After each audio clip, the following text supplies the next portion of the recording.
नमस्कार. पाचच्या बातमीपत्रात संसदेत तिसऱ्या दिवशीही गदारोळ झाला. त्यामुळे दोन्ही सभागृहांचं कामकाज दिवसभरासाठी तहकूब झालं. लोकसभेचं कामकाज सुरू होताच काँग्रेसचे गटनेते मल्लिकार्जुन खरगे यांनी प्रश्नकाळ स्थगित करून विमुद्रीकरणावर चर्चा घ्यावी अशी मागणी केली. सरकार कुठल्याही चर्चेला तयार आहे असं संसदीय कामकाज मंत्री अनंत कुमार यांनी सांगितलं.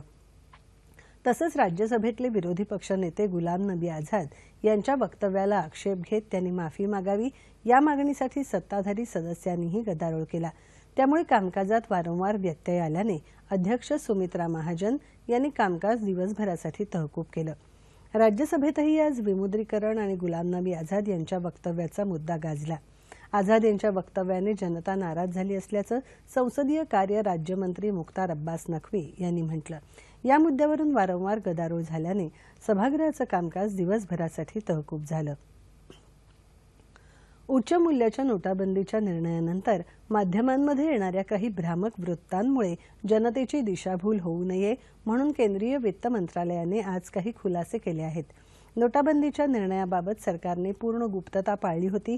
हा निर्णय आधी कोणालाही कळला नव्हता असं केंद्रीय वित्तमंत्री अरुण जेटली यांनी स्पष्ट केलं. बँकेच्या लॉकरना जप्त करण्याचा किंवा दागिने जप्त करण्याचा कुठलाही प्रस्ताव नसून हे वृत्त खोडसाळपणाचं आहे असं वित्त मंत्रालयाने म्हटलं आहे. नव्या नोटांमध्ये कुठलीही चिप किंवा माग काढण्याचं उपकरण लावलेलं नाही. त्यात इंडोलिया नावाचं सुरक्षा चिन्ह आहे असंही मंत्रालयाने सांगितलं. देशात निर्माण होऊ पाहणारी समांतर अर्थव्यवस्था देशाच्या अर्थव्यवस्थेला पोखरते. त्यामुळे हे थांबवण्यासाठी विमुद्रीकरण आवश्यक होतं. मात्र यापुढे इतर कुठल्या नोटा रद्द करण्याचा प्रस्ताव नाही असंही मंत्रालयाने स्पष्ट केलं. देशातल्या बेनामी संपत्तीवर अंमलबजावणी संचालनालयाचं लक्ष आहे असंही वित्त मंत्रालयाने ट्विटरवरून दिलेल्या माहितीत म्हटलं आहे. निवडणुकांमध्ये मतदानाकरता वापरण्यात येणारी न पुसली जाणारी शाई बँक व्यवहारांमध्ये वापरू नये अशा तऱ्हेचे निर्देश देण्यात आलेले नाहीत असं स्पष्टीकरण निवडणूक आयोगाने दिलं आहे. मात्र उद्या 7 राज्यांमध्ये होणाऱ्या पोटनिवडणुका लक्षात घेऊन ही शाई वापरण्यात यावी असं सरकारला सांगण्यात आल्याचं निवडणूक आयोगाने स्पष्ट केलं आहे.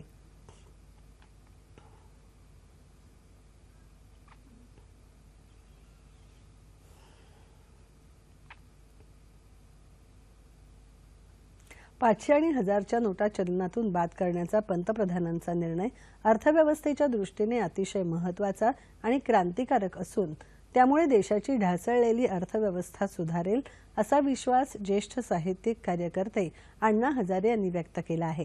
ज्यांना काळा पैसा जमा केला आहे तेच या निर्णयाला विरोध करत आहेत अशी प्रतिक्रिया हजारे यांनी व्यक्त केली. या निर्णयामुळे दहशतवादाला मिळणारा निधी थांबेल असं अण्णा हजारे म्हणाले.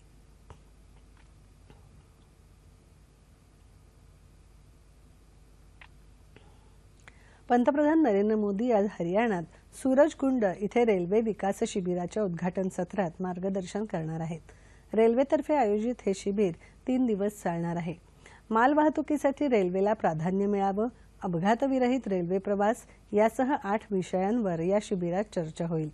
तसंच येत्या 5 वर्षात कार्यरत खर्च 10% कमी करणं तसंच जाहिरातीद्वारे मिळणाऱ्या महसुलात 15% वाढ होण्यासाठी प्रयत्न करणं या विषयावरही चर्चेत भर दिला जाईल.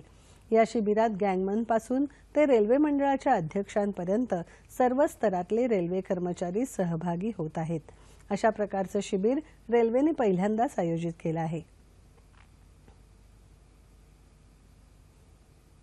क्रिकेट.